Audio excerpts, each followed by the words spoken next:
राम नारायण सिंह।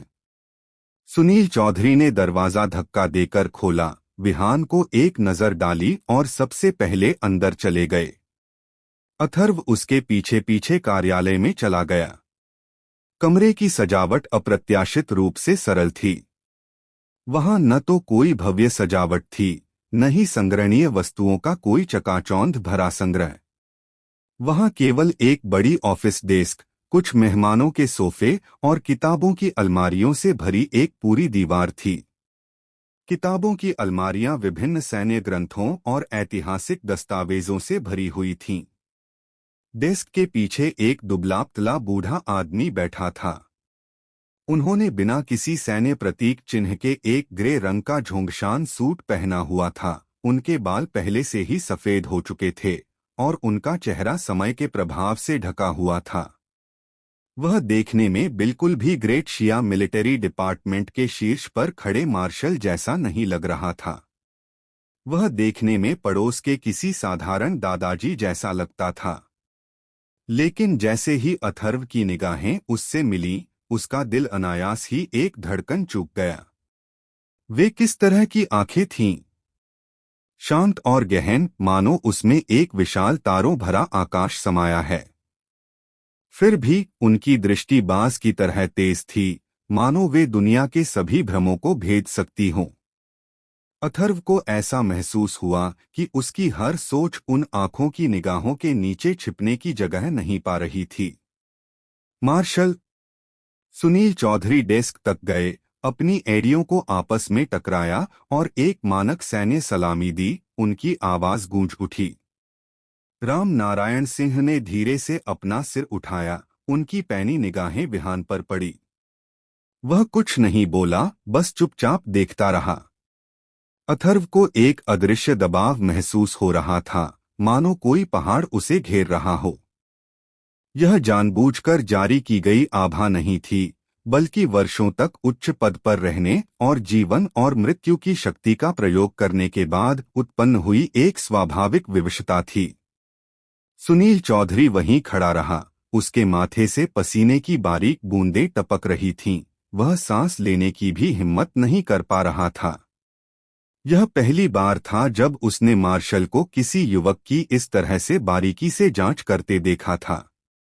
जैसे ही अथर्व को लगा कि उसकी सांसें रुकने वाली हैं, पहाड़ जैसा दबाव धीरे धीरे कम हो गया।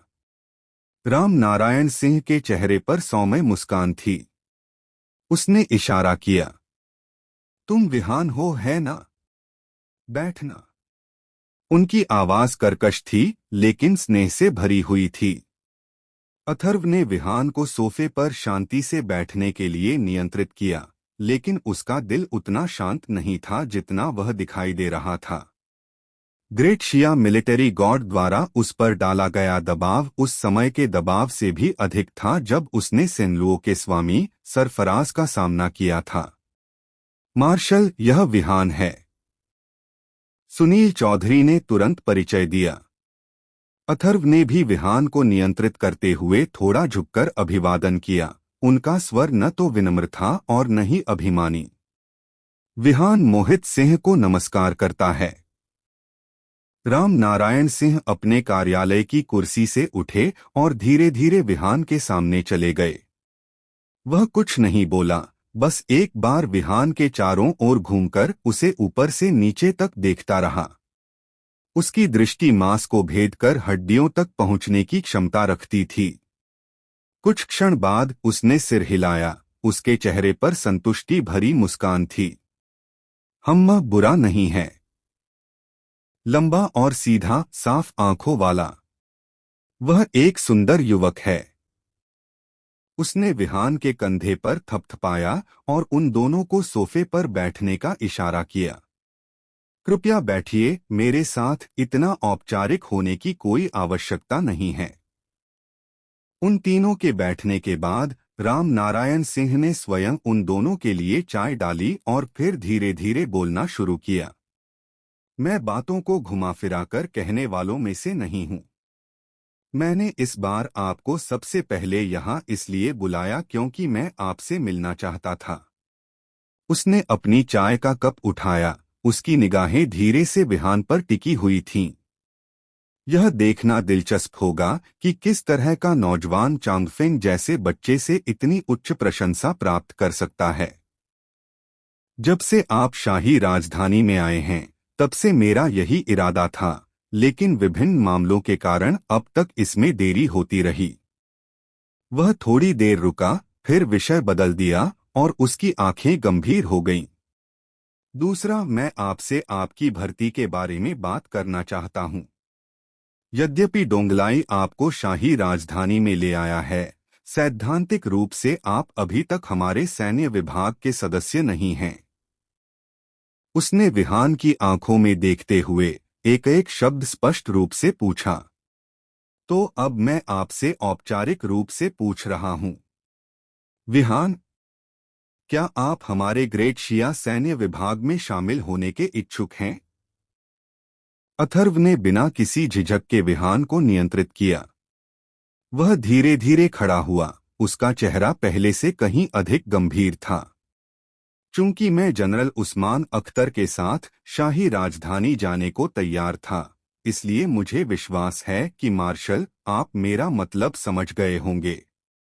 बोलने के बाद उसने अपनी एड़ियों को आपस में टकराया, एकदम सीधा खड़ा हुआ और राम नारायण सिंह को एक त्रुटिहीन मानक सैन्य सलामी दी।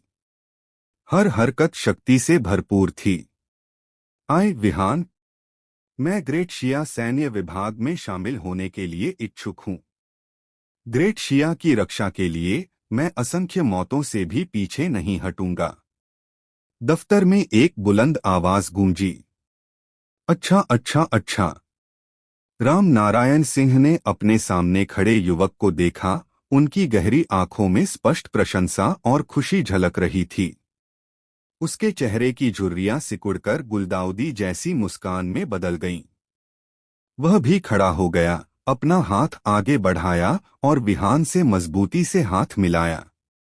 तो ग्रेट शिया सैन्य विभाग की ओर से मैं आपके आधिकारिक रूप से शामिल होने का स्वागत करता हूं। उनके बगल में खड़े सुनील चौधरी ने राहत की एक लंबी सांस ली और उनके चेहरे पर एक शानदार मुस्कान फैल गई। अंततः यह अपरिष्कृत जेड पत्थर उनके सैन्य विभाग के कब्जे में आ गया था। मार्शल, विहान ने अपना हाथ नीचे कर लिया, उसके चेहरे पर फिर से शांति छा गई। मुझे भर्ती के लिए कौन कौन सी प्रक्रियाएं पूरी करनी होंगी? प्रक्रियाएं? यह सुनकर राम नारायण सिंह ने मुस्कुराते हुए हाथ हिलाया। आपको उन औपचारिकताओं के बारे में चिंता करने की जरूरत नहीं है। वह सोफे पर आराम से बैठ गया और धीरे धीरे बोलने लगा। कार्यक्रम की व्यस्तता के कारण कैस्टलेंटिस से आपकी वापसी के बाद ही आपका भर्ती और कमिश्निंग समारोह भव्य रूप से आयोजित किया जाएगा। कमिश्निंग? अथर्व की भौहें हल्की सी फड़क उठीं। वह अभी अभी सैन्य विभाग में शामिल हुआ था और एक दिन भी सैनिक नहीं रहा था, तो उसे कमीशन क्यों दिया जा रहा था? राम नारायण सिंह ने उसकी उलझन देखी, सिर हिलाया और समझाया। आपने राष्ट्रीय परीक्षा में स्थिति को पलट दिया, जिससे इतने सारे छात्रों की जान बच गई। यह अपने आप में एक बहुत बड़ी उपलब्धि है। इसके अलावा इस बार आप हमारे जिया देश का प्रतिनिधित्व करते हुए उस दिव्य कलाकृति के लिए प्रतिस्पर्धा कर रहे हैं जो राष्ट्र के भाग्य से संबंधित है। उसने विहान की ओर देखा, उसकी आवाज स्थिर और शक्तिशाली हो गई। इसलिए हमारे सैन्य विभाग के उच्च पदस्थ अधिकारियों के बीच सर्वसम्मति से विचार विमर्श के बाद हमने आपको असाधारण रूप से यह सुविधा प्रदान करने का निर्णय लिया है। कर्नल का पद? क्या? पास ही खड़े सुनील चौधरी यह सुनकर लगभग अपनी आंखें बाहर निकाल बैठे। उस समय एक साधारण सैनिक से कर्नल के पद तक पहुंचने में उन्हें लगभग 10 साल लग गए थे। अथर्व का हृदय भी काफी उथल-पुथल से व्याकुल था। वह जानता था कि सैन्य विभाग उसे महत्व देता है, लेकिन उसने कभी उम्मीद नहीं की थी कि वे उसे इस हद तक महत्व देंगे। लेकिन बात यहीं खत्म नहीं हुई। राम नारायण सिंह के अगले शब्दों ने सुनील चौधरी को वहीं पर भयभीत कर दिया। उसने अभी अभी उसे धीरे धीरे एक और चौंकाने वाली बात कहते हुए सुना था। यह तो बस एक शुरुआत है। उसने विहान की ओर देखा, उसकी गहरी आंखें उम्मीद से चमक रही थीं। यदि आप जीवन के संतुलन को सफलतापूर्वक खंडहरों से वापस ला सकते हैं तो बधाई हो। आप हमारे जिया देश के इतिहास में सबसे कम उम्र के वन स्टार मेजर जनरल बनेंगे। बूम! सुनील चौधरी का दिमाग चकरा गया और पूरी तरह से ठप हो गया। वह अवाक रह गया, राम नारायण सिंह को घूरता रहा, फिर विहान को। उस क्षण उसे लगा जैसे उसका विश्वदृष्टिकोण पूरी तरह से उलट गया हो। यह जानना जरूरी है कि जिया देश में एक जनरल की भूमिका केवल प्रतिभा और सैन्य उपलब्धियों पर ही निर्भर नहीं होती थी। इससे भी ज्यादा महत्वपूर्ण बात यह थी कि यह वरिष्ठता हासिल करने के बारे में था। 1 सितारा मेजर जनरल से लेकर 2 सितारा लेफ्टिनेंट जनरल, फिर 3 सितारा जनरल और 4 सितारा ग्रैंड जनरल तक। अंत में उनके सामने अद्वितीय 5 स्टार मार्शल मौजूद थे। सुनील चौधरी ने दशकों तक युद्ध के मैदानों में लड़ाई लड़ी और कई शानदार सैन्य उपलब्धियां हासिल कीं। अभी भी वह मात्र 2 स्टार लेफ्टिनेंट जनरल थे। दूसरी ओर यह बच्चा एक ही कदम में स्वर्ग की ओर अग्रसर हो रहा था। इस खबर से अथर्व भी बुरी तरह हिल गया था। उन्होंने गहरी सांस ली, अपने दिल में उठ रही उथल पुथल को दबाया और राम नारायण सिंह को फिर से प्रणाम किया। पदोन्नति के लिए मार्शल और सैन्य विभाग को धन्यवाद। यह जूनियर निश्चित रूप से अपनी पूरी कोशिश करेगा और मिशन को कलंकित नहीं करेगा। हम। राम नारायण सिंह ने संतुष्टि से सिर हिलाया, उनके चेहरे से मुस्कान धीरे धीरे गायब हो गई और उनका भाव गंभीर हो गया। बैठ जाओ। इसके बाद मुझे आपको इस खंडहर की खोज के संबंध में कुछ महत्वपूर्ण बातें बतानी हैं। उसने मेज पर अपनी उंगली से हल्के से थपथपाया, जिससे खटखट की आवाज आई। इस खंडहर की खोज बेहद खतरनाक है। आपको न केवल खंडहरों में मौजूद अज्ञात विदेशी जानवरों से निपटना होगा। मुख्य खतरा अभी भी अन्य देशों की महाशक्तियों से ही आता है। उसकी निगाहें तेज हो गईं। हालांकि कई देश इस अन्वेषण में भाग ले रहे हैं, लेकिन वास्तव में केवल 3 ही हमारे लिए खतरा पैदा करते हैं। स्वतंत्र संघ, सकुरा देश और किमची देश। ये तीनों देश हमेशा से मिलीभगत में रहे हैं। साकुरा देश और किमची देश तो मुक्त संघ के 2 सबसे वफादार चाटुकार कुत्ते भी हैं। मैं यह दावा कर सकता हूं कि एक बार जब उनके तीनों देशों की टीमें खंडहरों में प्रवेश कर जाएंगी तो वे अनिवार्य रूप से एकजुट हो जाएंगी और तुरंत हमें निशाना बनाएंगी। अथर्व चुपचाप सुनता रहा, बिना कोई बात काटे। राम नारायण सिंह ने आगे कहा, हालांकि आपको ज्यादा चिंता करने की जरूरत नहीं है। प्रस्थान से पहले ही हमने ग्रेट बियर कंट्री और प्राचीन मिस्र के साथ एक गुप्त गठबंधन समझौता कर लिया है। खंडहरों में प्रवेश करने के बाद आप उनसे मिलने और साथ मिलकर कार्रवाई करने का प्रयास कर सकते हैं। उसने विषय बदल दिया और उसकी आवाज ठंडी हो गई। लेकिन मुझे आपको एक बात याद दिलानी भी जरूरी है। बड़े स्वार्थों के आगे तथाकथित सहयोगी भी दुश्मन बन सकते हैं, जो किसी भी समय आपकी पीठ में छुरा घोंप सकते हैं। उसकी गहरी आंखें विहान को टकटकी लगाए देख रही थीं। इसलिए आपको यह याद रखना चाहिए, उस खंडहर में जिया देश से आए हमारे अपने लोगों के अलावा किसी और पर पूरी तरह भरोसा नहीं किया जा सकता। अथर्व ने शांत भाव से सिर हिलाया। वह स्वाभाविक रूप से इस सिद्धांत को समझ गया था। राष्ट्रों के बीच कोई चिरस्थायी मित्र नहीं होते, केवल चिरस्थायी हित होते हैं। तथाकथित सहयोगी किसी भी क्षण सबसे घातक शत्रु बन सकते हैं, खासकर जब उन्हें दुनिया की व्यवस्था को उलट देने में सक्षम एक दिव्य कलाकृति के प्रलोभन का सामना करना पड़े। राम नारायण सिंह ने उनके शांत स्वभाव को देखा और उनकी धुंधली आंखों में राहत की एक झलक दिखाई दी। वह उठा, खिड़की तक गया, अपने हाथ पीठ के पीछे रखकर खड़ा हो गया और खिड़की के बाहर इमारतों के समूह को निहारने लगा जो जिया देश की सर्वोच्च शक्ति का प्रतीक था। इस समय उनकी आवाज काफी नरम हो गई। इस दिव्य कलाकृति प्रतियोगिता को लेकर खुद पर ज्यादा दबाव न डालें और सारी जिम्मेदारी अकेले अपने कंधों पर मत लो।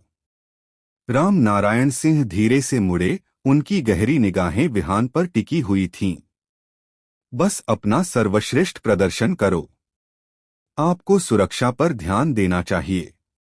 यह सिर्फ आपका व्यवसाय नहीं है। अगर आपको दिव्य कलाकृति नहीं भी मिलती है तो भी कोई बात नहीं। आपके पीछे अभी भी पूरा जिया देश है और हम बुजुर्ग लोग आपका समर्थन करने के लिए यहाँ मौजूद हैं। अथर्व के हृदय में एक गर्म धारा प्रवाहित हुई। यह वरिष्ठ व्यक्ति केवल आदेश ही नहीं दे रहा था, वह एक कनिष्ठ व्यक्ति के लिए चिंता भी व्यक्त कर रहा था जो एक दूरस्थ अभियान पर जाने वाला था। इसके अलावा यह सुनिश्चित करने के लिए कि सब कुछ सुचारू रूप से चले। इंपीरियल कैपिटल अकादमी के प्रिंसिपल राम नारायण आपके साथ चलेंगे। हालांकि वह खंडहरों के भीतर होने वाली दिव्य कलाकृति प्रतियोगिता में भाग नहीं लेगी, लेकिन उसकी उपस्थिति कम से कम यात्रा के दौरान आपकी सुरक्षा की गारंटी दे सकती है। यह सुनकर अथर्व का हृदय व्याकुल हो उठा। क्या सेनलो का वह विलक्षण और असीम रूप से शक्तिशाली स्वामी भी उनके साथ जाने वाला था? ऐसा प्रतीत होता था कि सेना इस खंडहर यात्रा को वास्तव में अत्यधिक महत्व देती थी। ठीक तभी प्रहार प्रहार दफ्तर के दरवाजे पर हल्की सी दस्तक हुई। अंदर आएं। राम नारायण सिंह की आवाज सामान्य हो गई। दरवाजा धक्का देकर खोला गया और सीधे खड़े एक युवा सैन्य अधिकारी ने अंदर कदम रखा। उनके चेहरे पर गंभीरता थी और उनके हाथों में एक अनोखे आकार की छड़ी थी। वह छड़ी पूरी तरह से एक अज्ञात चांदी सफेद धातु से बनी थी और उसके शरीर के चारों ओर एक सजीव दिखने वाला बर्फ का क्रिस्टल ड्रैगन लिपटा हुआ था। ड्रैगन की आंखें दो गहरे नीले नीलमणि से जड़ी हुई थीं, जो ठंडी रोशनी से जगमगा रही थीं। छड़ी के शीर्ष पर एक विशाल बहुरंगी क्रिस्टल, जो दिल की तरह धीरे धीरे धड़क रहा था, एक स्वप्निल आभा उत्सर्जित कर रहा था। कर्मचारियों से एक शक्तिशाली और शुद्ध जादुई तरंग निकली, जिससे पूरे कार्यालय की हवा थोड़ी घनी हो गई।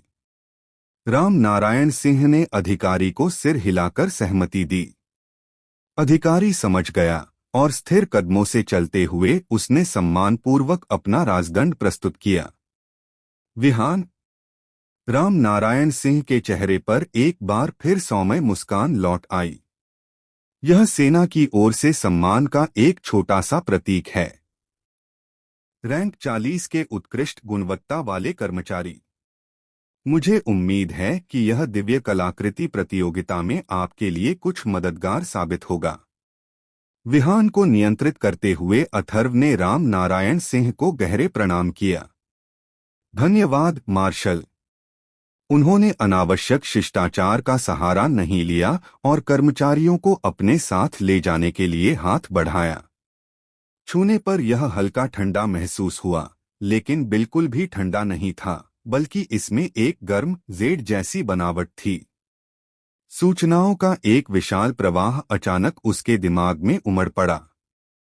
शाश्वत दंड, गुणवत्ता उत्कृष्ट, रैंक 40, प्रकार हथियार, जादुई क्षति +5500, मानसिक ऊर्जा +2500, प्रविष्टि 1, सभी जादुई क्षति में 30% की वृद्धि।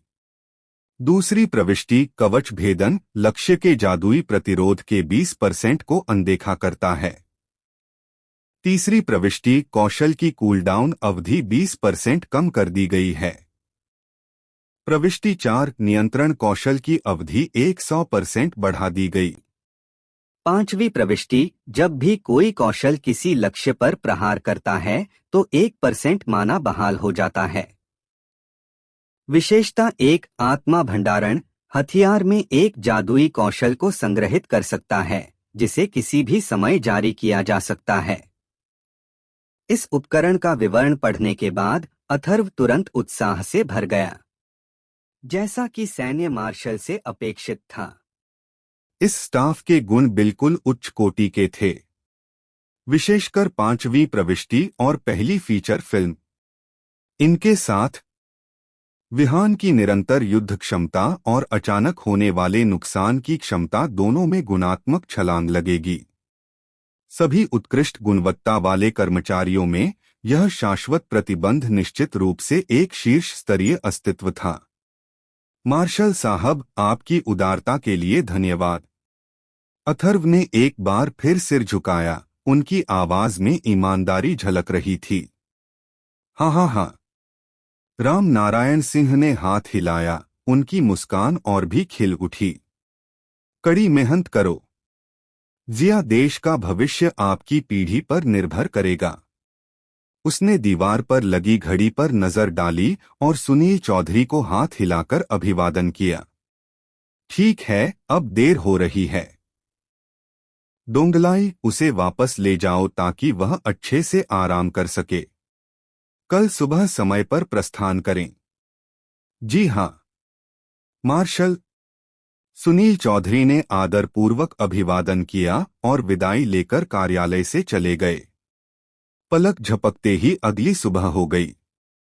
भोर होने से पहले सुनील चौधरी का जाना पहचाना सैन्य विशेष वाहन समय पर प्रधानाध्यापक राम नारायण के विला के प्रवेश द्वार पर खड़ा था।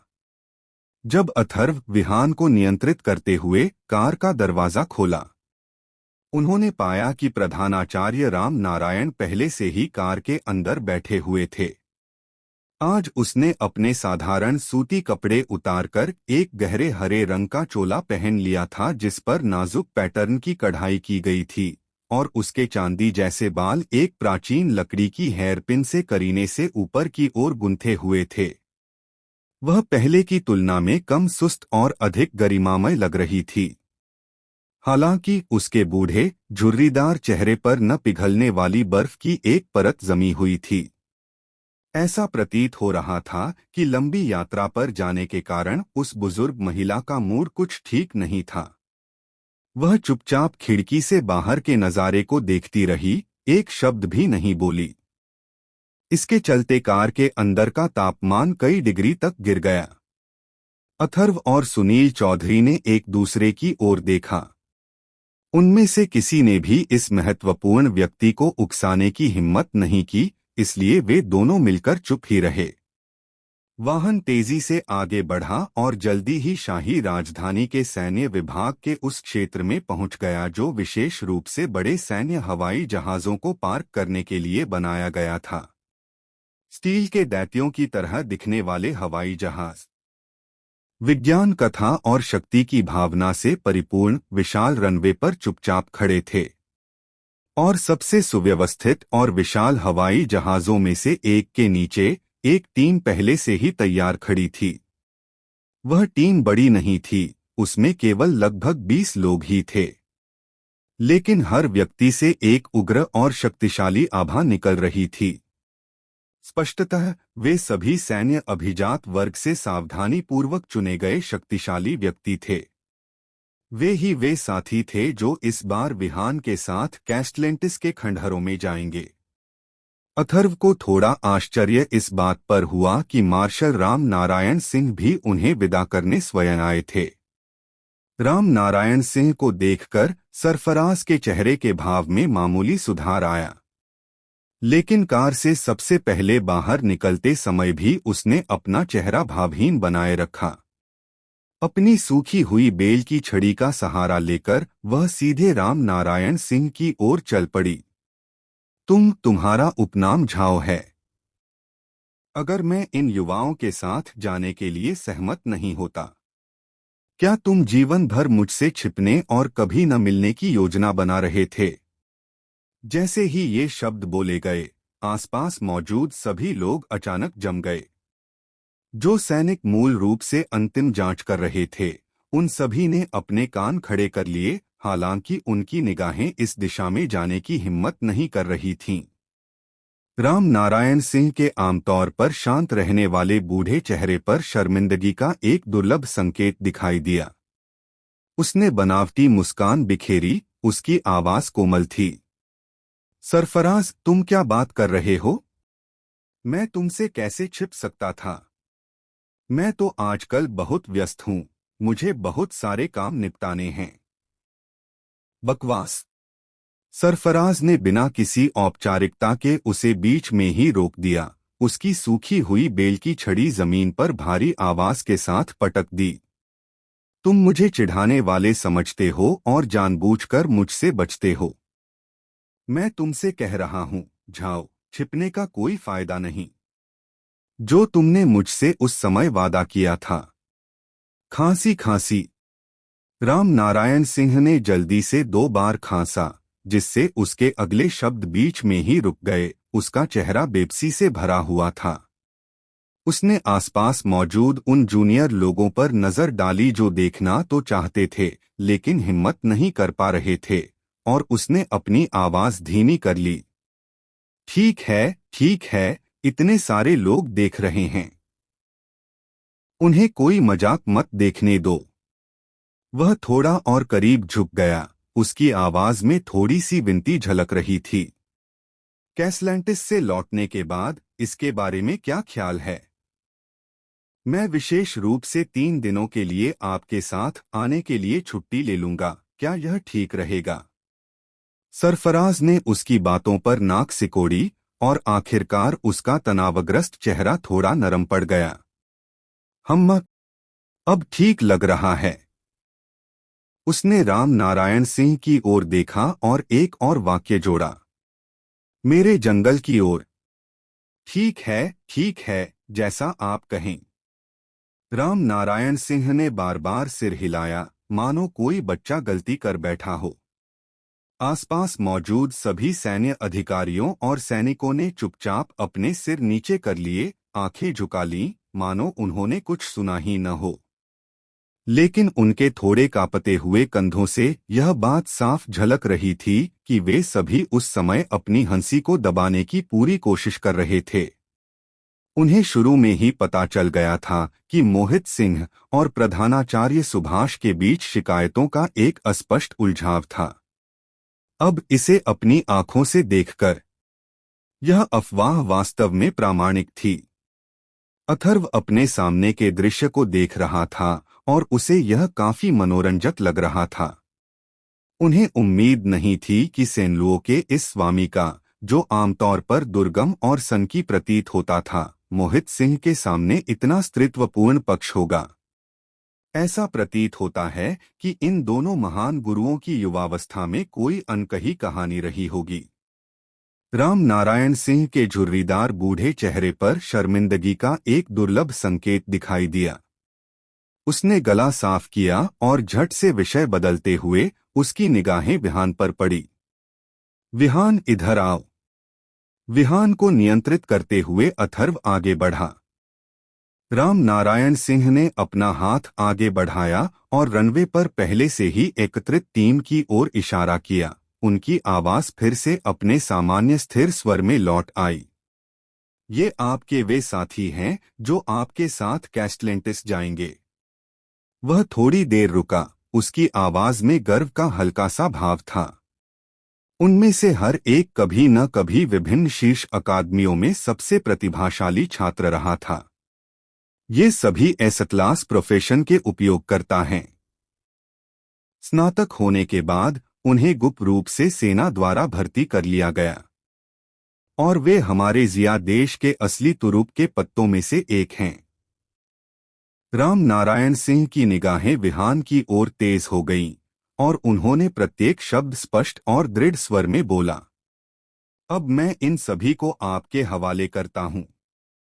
इस क्षण से आप इस छोटी टीम के कप्तान हैं। उस अवशेष में प्रवेश करने के लिए केवल 10 स्थान हैं। उस समय आप अपने साथ काम करने के लिए उनमें से 9 सबसे उपयुक्त टीम सदस्यों का व्यक्तिगत रूप से चयन करेंगे। जैसे ही उसके शब्द मुंह से निकले, लगभग 20 सैन्य अभिजात वर्ग के लोग पूर्ण सामंजस्य में आगे बढ़े और तेजी से अपने पैरों को एक साथ मिला लिया। उन्होंने अपनी छाती सीधी की और विहान की तरह एक पूर्णतया मानक सैन्य सलामी दी। Hello captain. तेज आवाजें एक धारा में विलीन हो गईं। उनकी आभा इंद्रधनुष की तरह आकाश में सीधी ऊपर की ओर उठ रही थी। ध्वनि की लहरों के कारण रनवे पर हवा में कंपन उत्पन्न हो रहा था। यह महान जिया सेना का दबदबा था। विहान को नियंत्रित कर रहे अथर्व को भी कामुकता का तीव्र आवेग महसूस हुआ। बिना किसी झिझक के उन्होंने सभी को मानक सैन्य सलामी दी। तभी सुनील चौधरी एक खूबसूरत धातु का बक्सा लेकर तेजी से वहां पहुंचे। उसने डिब्बा खोला और सबके सामने करीने से तह किए हुए वस्त्रों का एक सेट रखा हुआ था। बच्चे, हमने जल्दबाजी की, लेकिन मास्टर अयान ने आखिरकार आप लोगों के जाने से पहले इसे पूरा कर लिया। सुनील चौधरी के चेहरे पर एक शानदार मुस्कान थी। जल्दी करो और इसे पहन लो। विहान ने वस्त्र ले लिया। यह वही परिचित दृश्य था जिसमें तारे और चंद्रमा अस्त हो रहे थे। हालांकि पहले की तुलना में इसमें अभूतपूर्व बदलाव आ चुके थे। मूल रूप से गहरे नीले रंग के कपड़े पर अनगिनत जटिल और रहस्यमय चांदी के प्रतीक उकेरे गए थे, जो विशाल तारों की लकीरों की तरह बह रहे थे। इससे पहले की तुलना में कई गुना अधिक शक्तिशाली जादुई शक्ति का उतार चढ़ाव उत्पन्न हुआ। उन्होंने जरा भी संकोच नहीं किया और तुरंत ही इस पुनर्निर्मित पौराणिक सेट को पहन लिया। अथर्व के मन में हलचल हुई और उसने तुरंत विहान का वर्तमान विशेषता पैनल खोल लिया। नाम विहान। पेशा SS class archmage. Rank ALV 43 142710 crore. स्वास्थ्य 14,702/14,702। माना 88,124/88,124। शक्ति 2,588। चपलता 2,150। सहन शक्ति 1,987। मानसिक ऊर्जा 12,580। जादुई क्षति 57,810। शारीरिक रक्षा 1,701। जादू प्रतिरोध 3,289। जैसा कि उम्मीद थी, यह शक्तिशाली है। अथर्व के हृदय में संतोष की लहर दौड़ गई। इस पौराणिक शाश्वत स्वीकृति और इस लेवल 40 स्टार मून सेट ने विहान को कुल मिलाकर 5,000 अंकों का मानसिक ऊर्जा बोनस प्रदान किया। इससे उनकी आधारभूत मानसिक ऊर्जा 10,000 के पार पहुंचने में सफल रही। प्रत्येक कौशल की शक्ति में गुणात्मक छलांग लग गई थी। अथर्व को पूरा विश्वास था कि रैंक 50 के उन ऐसे सतलास विलक्षण प्रतिभाओं का सामना करते समय भी उसके पास लड़ने की शक्ति होगी। यह सब हो जाने के बाद राम नारायण सिंह ने आकाश की ओर देखा और सभी को हाथ हिलाकर अभिवादन किया। देर हो रही है, चल दर। उन्होंने दूर के अभियान पर निकलने वाले इन युवा योद्धाओं को देखा। उनकी गहरी आंखें उम्मीद से भरी हुई थीं। मैं आपके शीघ्र विजयी वापसी की कामना करता हूं। विहान ने गंभीरता और दृढ़ स्वर में राम नारायण सिंह को फिर से प्रणाम किया। मोहित सिंह, निश्चिंत रहें। हम अपने मिशन में असफल नहीं होंगे। उसके पीछे मौजूद ड्रैगन टूथ स्पेशल फोर्सेज के 20 से अधिक सदस्यों ने भी एक साथ जोर से चिल्लाया। मोहित सिंह, निश्चिंत रहें। हम अपने मिशन में असफल नहीं होंगे। विशाल रनवे पर काफी देर तक स्पष्ट आवाजें गूंजती रहीं। फिर सभी लोग एक एक करके स्थिर कदमों से विशाल सैन्य हवाई जहाज पर चढ़ गए। सरफराज सबसे आखिर में चला। जैसे ही वह रैंप पर कदम रखने वाली थी, उसके बगल में खड़े मोहित सिंह ने अचानक हाथ बढ़ाकर धीरे से उसकी आस्तीन खींची। सरफराज के कदम रुक गए और उसने अपना सिर घुमाया। उसकी आंखों में हैरानी के भाव थे। राम नारायण सिंह ने उसकी ओर देखा। उनका आमतौर पर सख्त रहने वाला चेहरा अब एक अनदेखे कोमलता के भाव से भरा हुआ था। उसके होंठ हिले और अंततः केवल एक सरल निर्देश ही निकला, सावधान रहें और सुरक्षित वापस आएं। यह सुनकर सरफराज स्तब्ध रह गया। तुरंत ही उसके झुर्रीदार बूढ़े चेहरे पर एक हल्की सी लाली दिखाई दी, जो शायद ही कभी दिखाई देती थी। उसने जल्दी से हम्फ की हल्की सी आवाज निकालकर बात को छुपा लिया। हम्म, तो तुम्हें अब भी मेरी परवाह करना आता है? राम नारायण सिंह उसके शब्दों से स्तब्ध रह गए और तुरंत थोड़ा असहज महसूस करने लगे। उन्होंने जल्दी से अपना गला साफ किया और हठपूर्वक कहा, मुझे तुम्हारी चिंता नहीं है, मुझे उस बच्चे की चिंता है। वह अभी जवान है, वह इस तरह यूं ही नहीं मर सकता। सरफराज का चेहरा, जो अभी अभी नरम हुआ था, पल भर में फिर से ठंडा पड़ गया। उसने उदासीनता से ओह कहा। राम नारायण सिंह का हाथ झटक दिया और गलियारे पर कदम रखने के लिए मुड़ गई।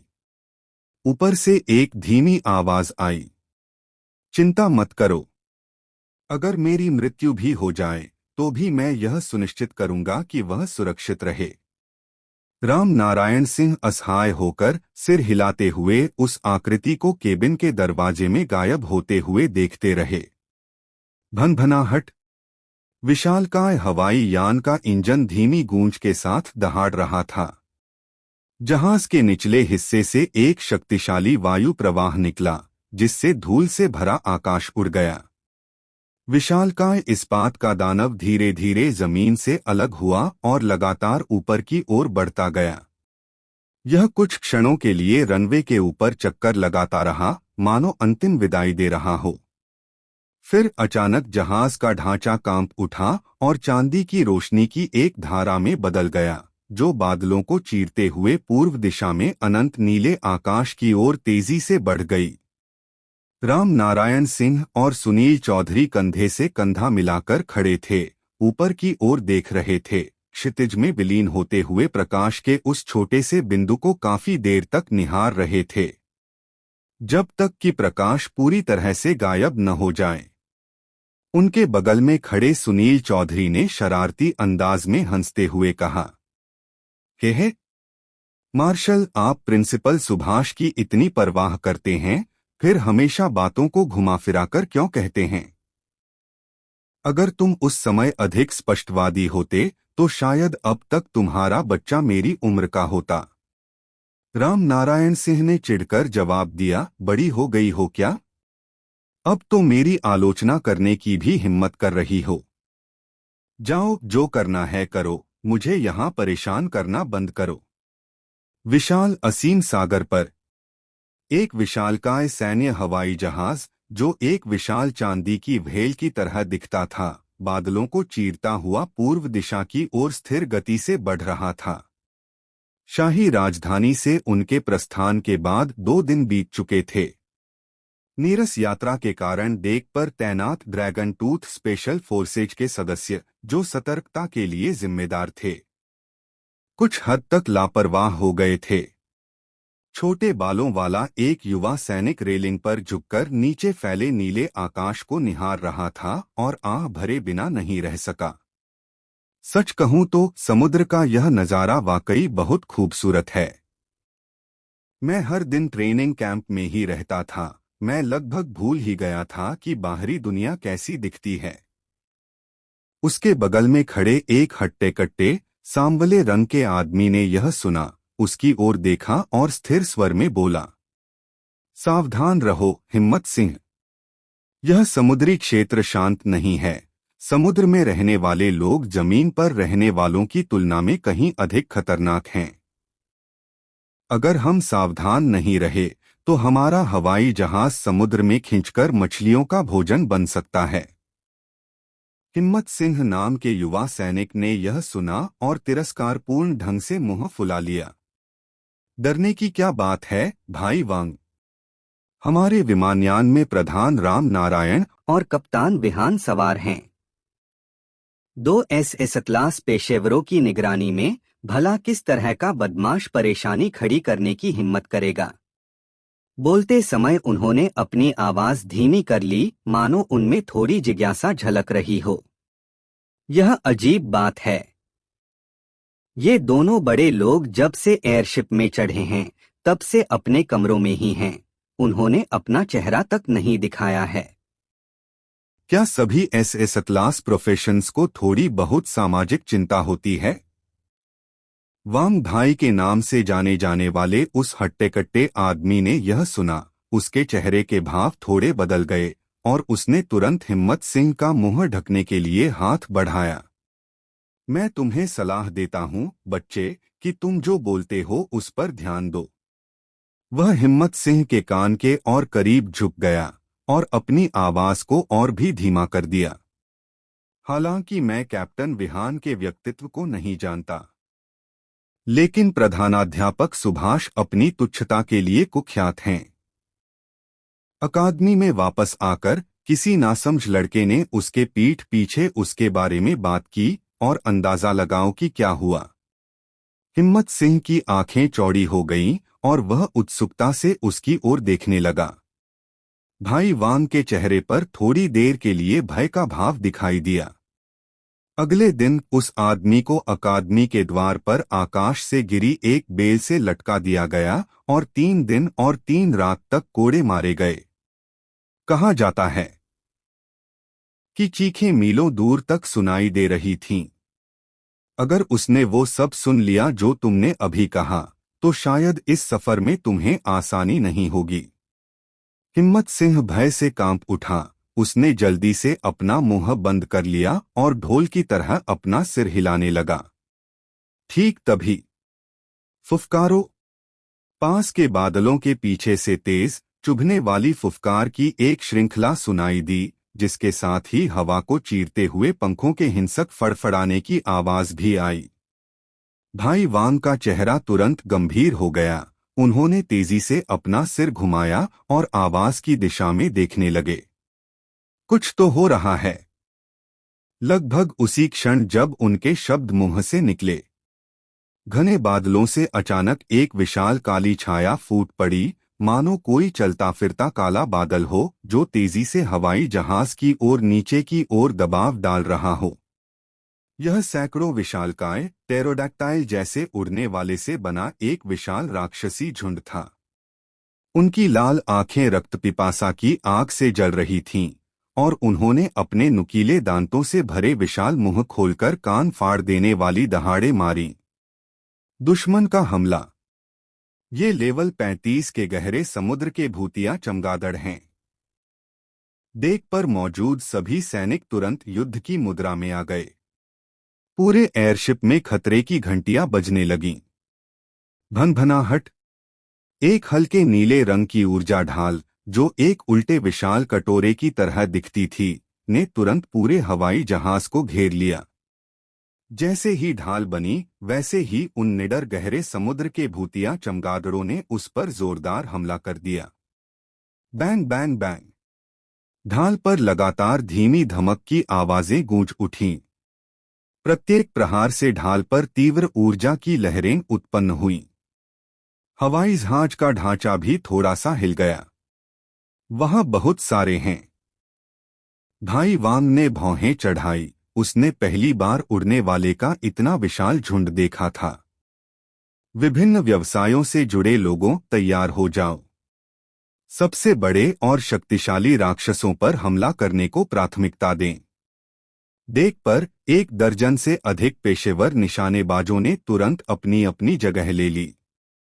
तीरंदाजों ने अपने लंबे धनुष खींच लिए और मौलिक जादूगरों की हथेलियों में हिंसक ऊर्जा एकत्रित होने लगी।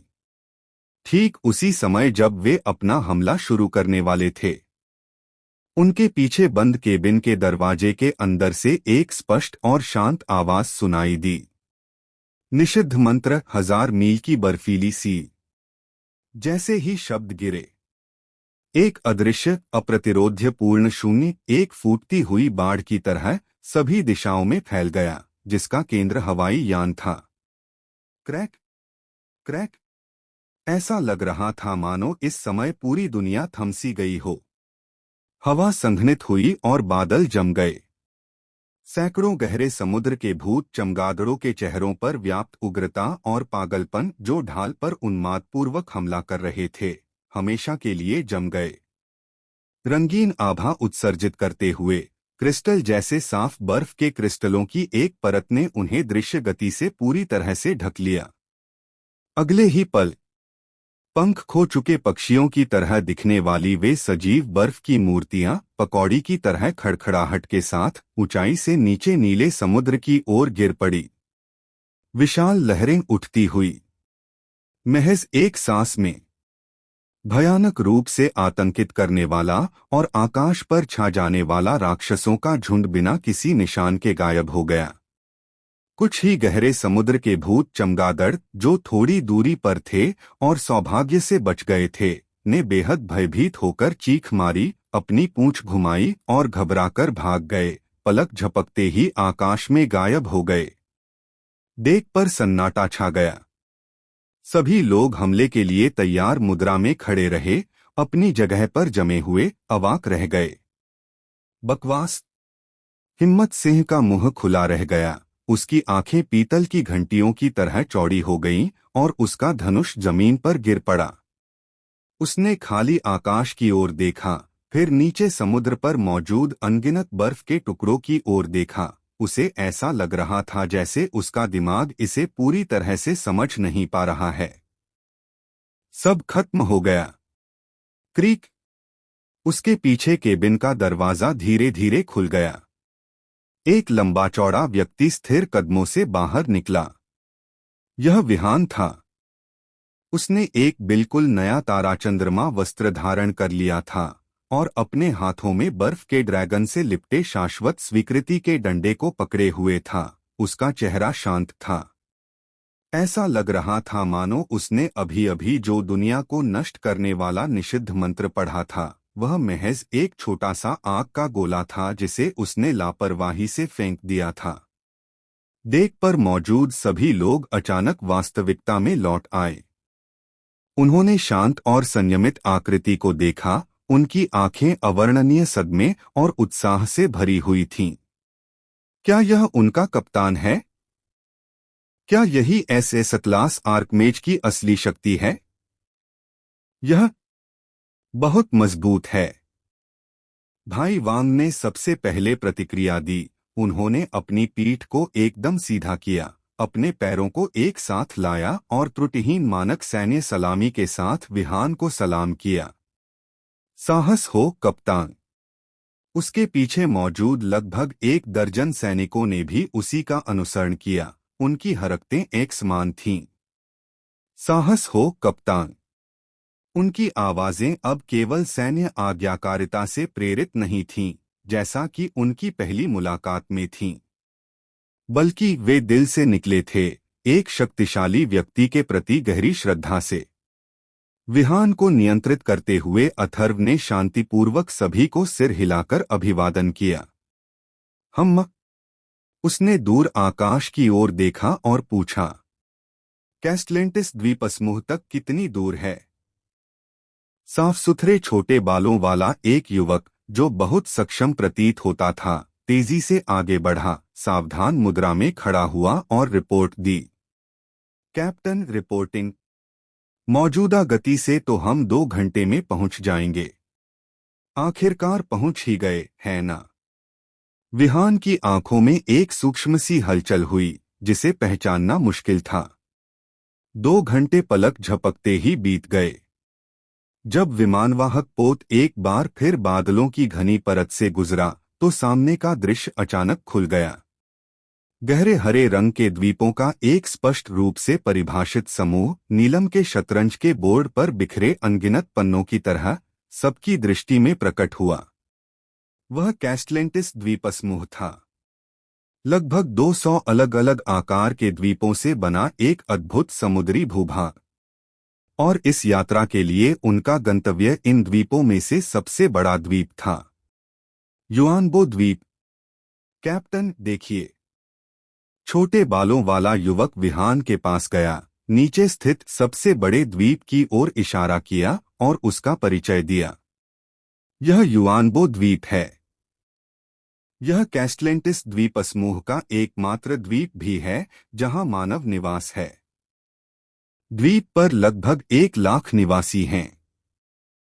विहान को नियंत्रित कर रहे अथर्व ने ऊंचाई से नीचे की ओर देखा। युआनबो द्वीप का क्षेत्रफल लगभग एक छोटे शहर के बराबर था। द्वीप हरे भरे वनस्पतियों से भरपूर था, एकदम जीवंत हरा। हालांकि अधिकांश इमारतें लकड़ी और पत्थर से बनी थीं, जो देखने में काफी आदिम लगती थीं। गगनचुंबी इमारतों से सजे जिया देश के आधुनिक शहरों की तुलना में यह स्थान स्पष्ट रूप से कहीं अधिक पिछड़ा हुआ था। जल्द ही अथर्व की नजर द्वीप के पूर्वी हिस्से में स्थित एक खुले क्षेत्र की ओर आकर्षित हुई। वहां एक बड़ा अस्थायी हेलीपैड बनाया गया था।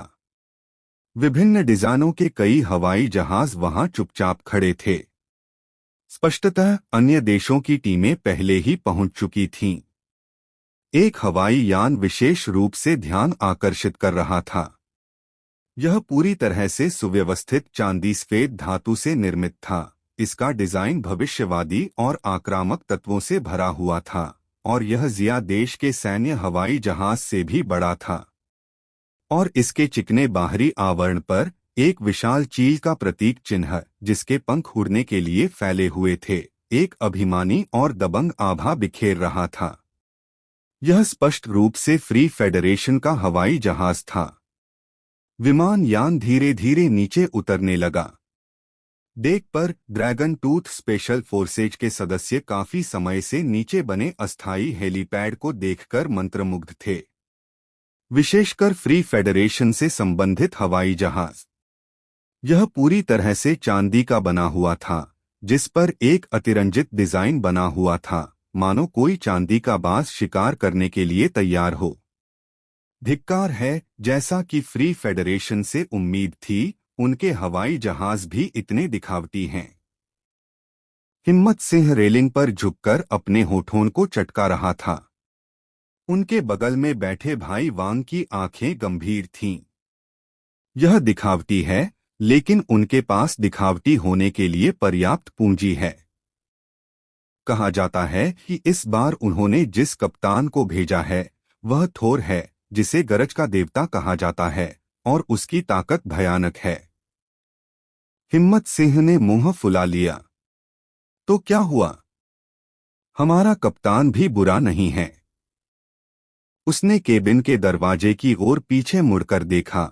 उसके चेहरे पर स्पष्ट प्रशंसा झलक रही थी। हमारी कप्तान एक महाशक्ति है। वह महज कुछ शब्दों से उनके टूटे हुए जहाज को बर्फ के एक टुकड़े में जमा सकती है। विमान ने एक धीमी गर्जना की आवाज निकाली और अपने निर्धारित पार्किंग स्थल पर सुचारू रूप से उतर गया।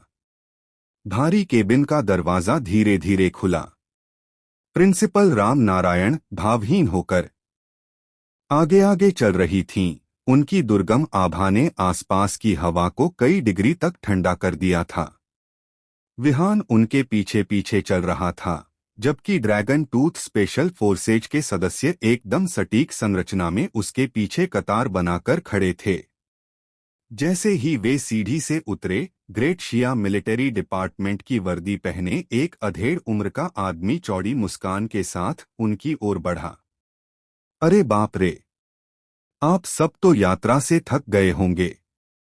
वह व्यक्ति लगभग 40 वर्ष का लग रहा था, थोड़ा मोटा था और उसकी मुस्कान इतनी प्यारी थी कि लोग सहज महसूस करते थे। वह सबसे पहले प्रधानाचार्य सुभाष के सामने जल्दी से पहुंचा, थोड़ा झुककर अभिवादन किया। उसका रवैया सम्मानजनक था, लेकिन उसने उचित दूरी बनाए रखी।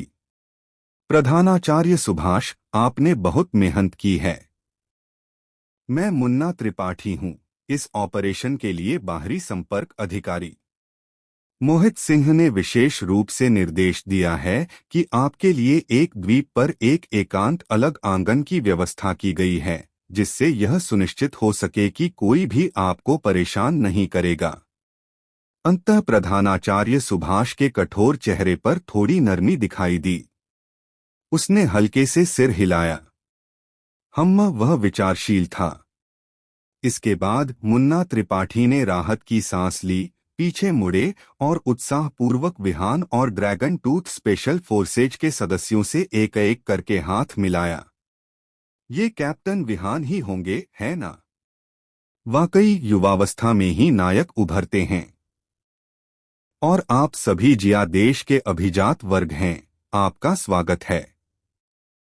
वह मिलनसार और विनम्र थे, उनमें किसी भी तरह की कमी की गुंजाइश नहीं थी। विहान को नियंत्रित करते हुए अथर्व ने उससे हाथ मिलाया और सीधे मुद्दे पर आ गया। मैनेजर मुन्ना त्रिपाठी, अभी स्थिति कैसी है? अन्य देशों से कितनी टीमें आ चुकी हैं?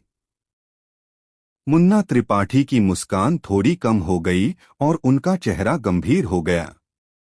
कप्तान के प्रश्न का उत्तर यह है कि प्रमुख देशों की टीमें लगभग पहुंच चुकी हैं।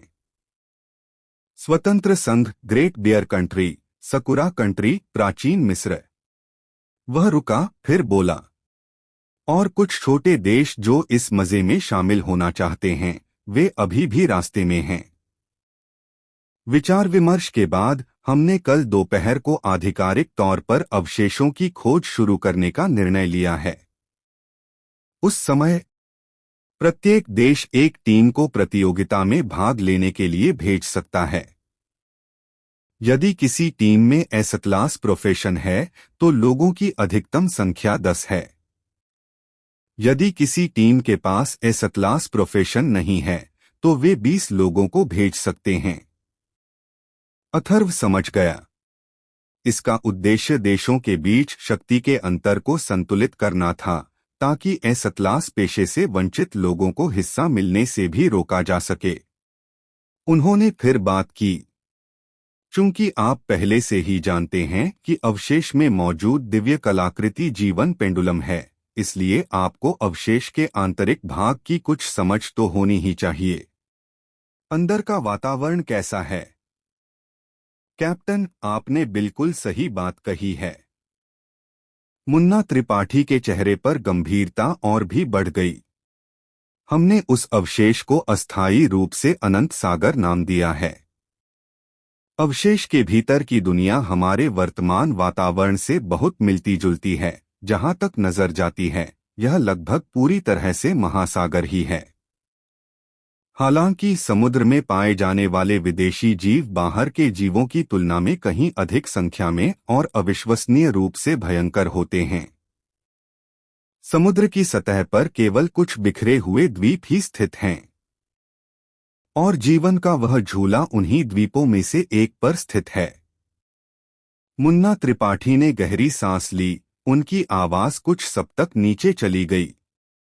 सबसे परेशानी वाली बात यह है कि वे द्वीप हिलते रहते हैं। उनकी गतिविधि पूरी तरह से अप्रत्याशित है। एक पल वे यहां हो सकते हैं, अगले ही पल वे हजारों मील दूर प्रकट हो सकते हैं। इसलिए भले ही हमें दिव्य कलाकृति के सटीक निर्देशांक पता हो, यह बेकार है। पुरातन स्थल में प्रवेश करने के बाद आपको बेहद सावधान रहना होगा। मुन्ना त्रिपाठी की निगाहें वहां मौजूद सभी लोगों पर घूम गईं। उनका स्वर गंभीर था। इस अवशेष के अंदर कहने को कोई नियम नहीं है। जिस भी देश की टीम जीवन पेंडुलम को बाहर निकाल लाएगी, वह दिव्य कलाकृति उसी देश की हो जाएगी। इसलिए भीतर का संघर्ष आपकी कल्पना से कहीं अधिक क्रूर होगा। अंतहीन सागर, है ना? विहान के भीतर अथर्व की चेतना ने धीरे से गुनगुनाया। यह वातावरण अधिकांश व्यवसायों के लिए, विशेष रूप से अग्नि और पृथ्वी तत्व वाले व्यवसायों के लिए अत्यंत प्रतिकूल था, जिनकी शक्ति में काफी कमी आ जाएगी। उसका विनाशकारी निषिद्ध मंत्र उल्का वर्षा शायद ज्यादा उपयोगी नहीं होगा। हालांकि अच्छी खबर यह थी कि 40वें स्तर पर समझी जाने वाली नई निषिद्ध मंत्र विहान जल से संबंधित थी। इससे उस कमी की भरपाई हो गई। अथर्व जब गहरी सोच में डूबा हुआ था, तभी अचानक दूर समुद्र पर एक छोटा सा काला बिंदु दिखाई दिया। दूर से एक काला बिंदु अत्यंत तेजी से पास आ रहा था। वह क्या है? तेज नजर वाले हिम्मत सिंह ने सबसे पहले इस असामान्य स्थिति को देखा। सभी ने उस दिशा में देखना शुरू कर दिया जिस ओर उसने इशारा किया था। उन्होंने एक छोटी जर्जर लकड़ी की नाव को हवा और लहरों पर सवार होकर किनारे की ओर तेजी से बढ़ते हुए देखा। वह नाव की बजाय लकड़ी के तख्तों का एक बेतरतीब ढंग से जोड़ा गया ढेर जैसी लग रही थी। जहाज का ढांचा गड्ढों और धब्बों से भरा हुआ था और कई जगहों पर तख्ते फटे हुए थे, मानो वह किसी भी क्षण टूटकर गिर सकता हो। इससे भी अधिक विचित्र बात यह थी कि इस टूटी हुई नाव के पिछले हिस्से में कोई प्रणोदन प्रणाली नहीं थी। ध्यान से देखने पर पता चला कि एक सांवले रंग का आदमी अपने हाथों से नाव को धकेल रहा था और वह नाव समुद्र में तेज गति से आगे बढ़ रही थी। वह स्पष्ट रूप से जल तत्व से संबंधित व्यक्ति थे। क्या यह द्वीप के मछुआरों की नाव है? ड्रैगन टूथ स्पेशल फोर्सेज के एक सदस्य ने उत्सुकतापूर्वक पूछा। यह बहुत टूटा फूटा है ना? क्या उन्हें डर नहीं है कि यह समुद्र में बिखर जाएगा? मुन्ना त्रिपाठी ने अपना सिर हिलाया। उनकी आंखों में भी हैरानी के भाव थे। शायद नहीं। यह समुद्री क्षेत्र वर्तमान में विदेशी जीवों से भरा हुआ है। द्वीप के निवासी समुद्र में जाने की हिम्मत नहीं करेंगे। समुद्र में जाने का साहस करने वाले लोग विदेशी जीवों को सक्रिय रूप से भोजन प्रदान करने से भिन्न नहीं हैं। सभी की अचंभित निगाहों के सामने जर्जर छोटी नाव को कर्कश दांतों को झकझोर देने वाली घर्षण ध्वनि के साथ बलपूर्वक समुद्र तट पर धकेल दिया गया। चरमराहट। एक तीखी आवाज के साथ केबिन का दरवाजा, जो जहाज के बाहरी ढांचे से भी अधिक जर्जर दिख रहा था, अंदर से धक्का देकर खोल दिया गया। सिर पर मोटी पगड़ी लपेटे हुए एक छोटे कद का सांवले रंग का आदमी बाहर कूद पड़ा। उन्होंने फीके रंग का करी रंग का चोला पहना हुआ था और उनकी ठुड्डी पर करीने से संवारी हुई छोटी मूंछें थीं। उस आदमी को देखते ही मुन्ना त्रिपाठी की भौहें तन गईं। यह कोई व्हाइट एलिफेंट कंट्री से आया हुआ व्यक्ति है, उसने विहान से फुसफुसाकर कहा। लेकिन व्हाइट एलिफेंट कंट्री यहां से बहुत दूर है। वे हवाई जहाज से नहीं आए बल्कि इस टूटी फूटी नाव में आए। हिम्मत सिंह ने भी धीरे से कुछ बुदबुदाया। यह नाव बहुत छोटी है ना? इसमें शौचालय भी नहीं है। इसमें शायद ज्यादा से ज्यादा 7 या 8 लोग ही आ सकते हैं। हालांकि अगले दृश्य ने सभी की धारणाओं को पूरी तरह से बदल दिया। व्हाइट एलिफेंट कंट्री से आए उस आदमी के नाव से कूदने के ठीक बाद दूसरा, तीसरा, चौथा, एक एक करके एक जैसे कपड़े पहने हुए लोग पानी में गिराए जा रहे पकौड़ों की तरह लगातार उस छोटी सी झोपड़ी से बाहर निकलते रहे।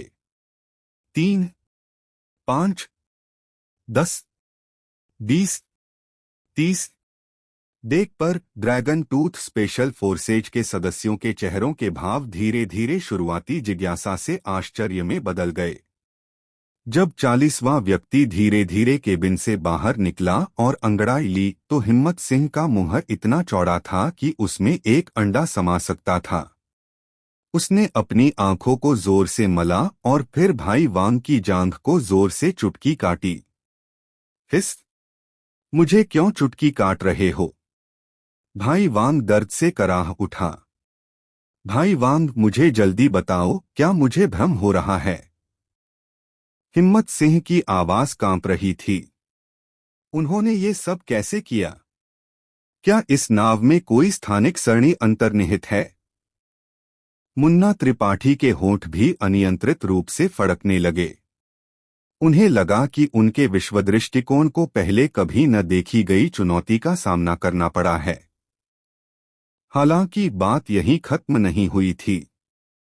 जब 50वां व्यक्ति, एक सफेद बालों वाला बुजुर्ग जो नेता प्रतीत होता था, धीरे धीरे केबिन से बाहर निकला और अपनी पगड़ी को ठीक किया, तो छोटी टूटी हुई नाव से कोई और बाहर नहीं निकला। पूरा समुद्र तट सन्नाटे में डूब गया। जिया देश की तरफ ऐसा लग रहा था मानो हर कोई अपनी जगह पर जम गया हो। 50 व्हाइट एलिफेंट कंट्री के लोगों को खाली निगाहों से घूर रहा हो, जो कतार में खड़े थे और उनके सामने साफ सुथरी सफेद मुस्कान लिए खड़े थे। 50 लोग, पूरे 50 लोग। वे सभी एक छोटी जर्जर नाव से बाहर निकले जो देखने में ऐसी लग रही थी कि उसमें 10 लोग भी नहीं बैठ सकते। यह अब केवल स्थानिक जादू नहीं रह गया था। यह तो वाकई कमाल का करतब था। यह एक शैतानी तकनीक थी। अमिताभ, प्रमुख सफेद बालों वाले बुजुर्ग ने अपने हाथों को जोड़कर मुन्ना त्रिपाठी और अन्य लोगों के प्रति एक मानक बौद्ध भेंट की। उनके चेहरे पर एक गहरी मुस्कान थी। वह भारी करी लहजे में एक आम भाषा में बोलता था। उसकी आवाज गूंजती थी। दूर से आए मित्रों को नमस्कार। हम सफेद हाथी देश के दूत हैं। क्या मैं पूछ सकता हूं, क्या यह कैस्टलेंटिस द्वीपसमूह है? मुन्ना त्रिपाठी ने अपने दिल में उठे सदमे को जबरदस्ती दबाया और सिर हिलाया। हाँ हाँ, ऐसा ही है। उसने व्हाइट एलिफेंट कंट्री के 50 ऊर्जावान लोगों को देखा, फिर उस जर्जर नाव को देखा जो टूटने ही वाली थी, और वह पूछे बिना नहीं रह सका। अगर मैं इतनी हिम्मत कर सकूं कि पूछ सकूं, क्या आपने पूरी यात्रा इसी छोटी नाव में की? यह सुनकर सफेद बालों वाले बुजुर्ग ने गहरी आह भरी। अरे, इसकी बात ही मत करो, यह एक लंबी कहानी है। उसने अपना हाथ हिलाया। उसकी आंखों में एक विशेष देश के प्रति गहरी घृणा झलक रही थी। हमें साकुरा देश के उन कुत्तों ने धोखा दिया। उनके पहले शब्द चौंकाने वाले थे। मुन्ना त्रिपाठी एक पल के लिए स्तब्ध रह गया। उसे उसकी बात पूरी तरह समझ नहीं आई। धोखा दिया गया? बिल्कुल। सफेद बालों वाले बुजुर्ग ने गुस्से से भरे चेहरे के साथ अपनी जांघ पर हाथ मारा। हमारे श्वेत हाथी देश में भी मूल रूप से हवाई जहाज हुआ करते थे। हमने साकुरा देश से उनके नवीनतम विकसित अमातेरासु हवाई किले को खरीदने के लिए बहुत बड़ी रकम खर्च की। वे लगातार शेखी बघारते रहते थे, कहते थे कि यह अविश्वसनीय रूप से मजबूत और अभेद्य है। जब वह बोल रहा था तो गुस्से से उसकी दाढ़ी तन गई। और इसका परिणाम क्या रहा? हम अभी आधी ही उड़ान भर पाए थे कि हमारा सामना कुछ कमजोर दृष्टि वाले उड़ने वाले विचित्र जीवों की लहरों से हुआ। उस टूटे हुए जहाज पर कई बार प्रहार हुए और फिर अफसोस की बात है, वह हवा में ही चूर चूर हो गया, विघटित हो गया। मुन्ना त्रिपाठी के होंठ फड़कने लगे, उनकी आंखों में सहानुभूति भर गई। ऐसा प्रतीत होता है कि व्हाइट एलिफेंट कंट्री को सकुरा कंट्री ने बुरी तरह से ठग लिया है और उनका भारी नुकसान किया है। हिम्मत सिंह ने पीछे से फुसफुसाते हुए कहा। कुत्ते तो सकुरा देश की चीजें भी इस्तेमाल नहीं करते। वे केवल इन भोले भाले आहसानों को ही बेवकूफ बनाते हैं। सफेद बालों वाले बुजुर्ग ने ऐसे बोलना जारी रखा मानो उन्होंने कुछ सुना ही न हो।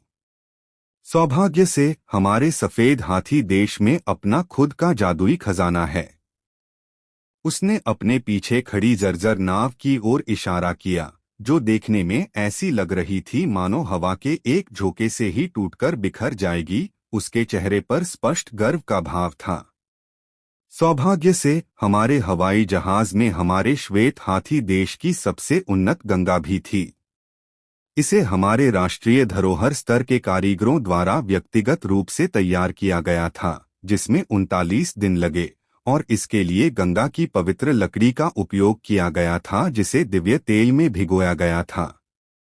उसने पुरानी नाव के पतवार पर जोर से थपथपाया, जिससे धीमी ठप-ठप की आवाजें आईं। यह बहुत मजबूत है। इसी की बदौलत हम यहाँ सुरक्षित पहुँच पाए। जिया देश के लोग। उन्होंने समुद्र की हवा में चरमराती हुई गंगा को देखा, मानो वह किसी भी क्षण टूट सकती हो, और फिर गर्वित सफेद बालों वाले बुजुर्ग को देखा। एक पल के लिए उन्हें समझ नहीं आया कि क्या कहें। और एल्डर के पीछे मौजूद व्हाइट एलिफेंट कंट्री के 39 लोगों ने हाल के खतरे को पूरी तरह से नजरअंदाज कर दिया था। उन्होंने कहीं से तरह तरह के अजीबोगरीब वाद्य यंत्र निकाले और खुशनुमा संगीत की धुन पर समुद्र तट पर गाना नाचना शुरू कर दिया था। उनके काले चेहरे आशावाद और बेफिक्री के भाव से भरे हुए थे, जो चिल्ला चिल्लाकर कह रहे थे, बेस में विस्फोट हो गया, कोई बड़ी बात नहीं। पूरा समुद्र तट पल भर में आनंदमय वातावरण से भर गया। सफेद बालों वाले बुजुर्ग भी थोड़े शर्मिंदा लग रहे थे। उन्होंने अपना गला साफ किया और फिर उनकी नजरें मुन्ना त्रिपाठी और अन्य लोगों पर लौट आईं। जब उसने सभी के चेहरे पर जानी पहचानी वर्दी देखी, तो उसकी आंखें अचानक चमक उठीं। ओह! आपके पहनावे को देखकर तो लगता है कि आप जिया देश से आए हुए दोस्त हैं। मुन्ना त्रिपाठी ने सिर हिलाया। यह सही है। उत्कृष्ट,